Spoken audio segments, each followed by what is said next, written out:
રાજકોટમાં સરદારધામ અને ખોડલધામના વિવાદ મામલે સરદારધામના ઉપપ્રમુખ જયંત સરદારાનું નિવેદન સામે આવ્યું। નિવેદન આપતા તેમણે કહ્યું છે કે દિનેશ બાંભણિયા પાયાવિહોણા આક્ષેપ કરી રહ્યા છે।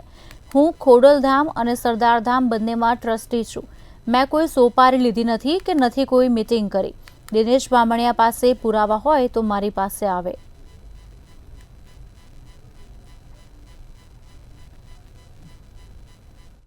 હું સરદારધાमનો પણ કાર્યકર્તા છું અને ખોડલધામનો પણ કાર્યકર્તા છું।